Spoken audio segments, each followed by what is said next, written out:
नमस्कार मित्रमैत्रिणींनो, स्वाती रेसिपीमध्ये तुम्हा सर्वांचं स्वागत आहे.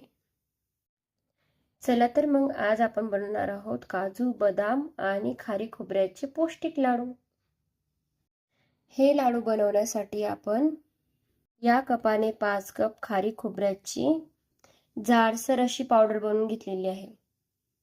यामध्ये 2.5 कप खोबऱ्याचे तुकडे आणि 2.5 कप खारकेचे तुकडे घेतलेले आणि या दोघांची आपण पावडर बनवून घेतलेली आहे. खारी खोबऱ्याची पावडर तुम्ही चक्कीवरूनही दळून आणू शकता.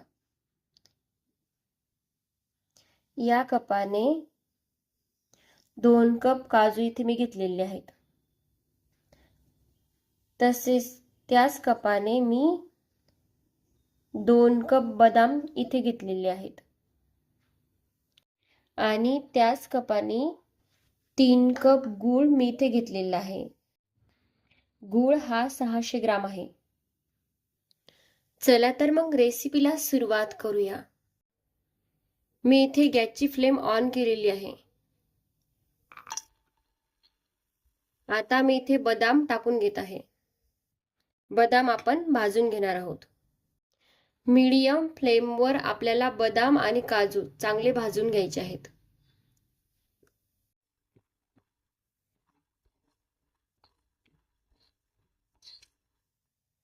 इथे आपले बदाम हे चांगले भाजले गेलेले आहेत आणि आपण ते आता काढून घेत आहोत.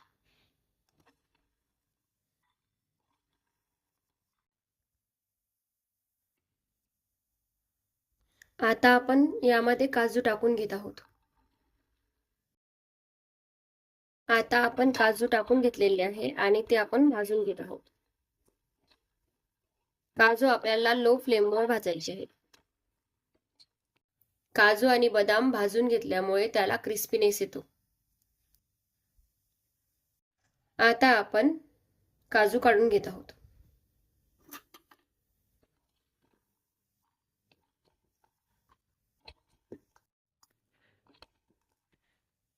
आता आपण मिक्सरच्या भांड्यामध्ये बदाम आणि गूळ काढून घेत आहोत.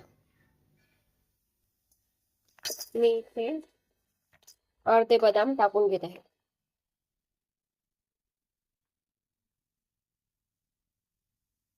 आणि यामध्ये थोडासा गूळ टाकून घ्यायचा आहे.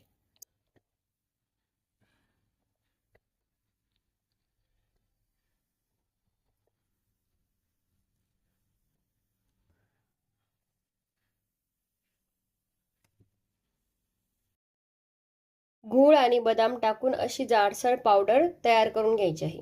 मी इथे बदाम आणि काजू आणि गूळ एकत्र काढून घेत आहे. गूळ हा काजू बदाम सोबत एकत्र काढून घ्यायचा किंवा बदाम सोबत काढून घ्यायचा किंवा काजू सोबत काढून घ्यायचा आणि गूळ हा संपूर्ण या दोन्ही सोबत असं काढून घ्यायचा आहे. याची आपल्याला जाडसर पावडर बनवायची आहे.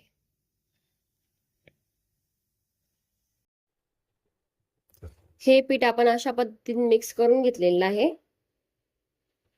यामध्ये आपण खारी खोबऱ्याचेही पीठ टाकून घेतलेलं आहे. जर तुमचे एखाद्या वेळेस गूळ उरला आणि काजू बदाम संपले तर तुम्ही खारी खोबऱ्यासोबतही तुम्ही गुळाला काढू शकता. या पिठाचे आपण आता लाडू बनवून घेत आहोत.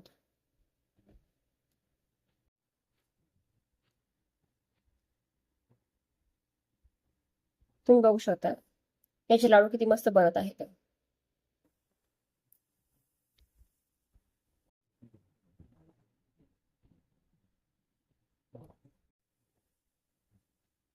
अशा पद्धतीने आपण आता संपूर्ण लाडू बनवून घेत आहोत.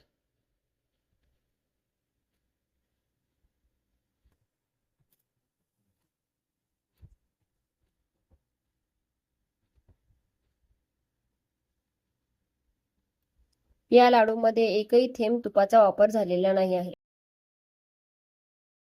तुम्ही बघू शकता इथे आपले लाडू बनवून तयार झालेले आहेत. हे जवळपास 40 लाडू बनलेले आहेत.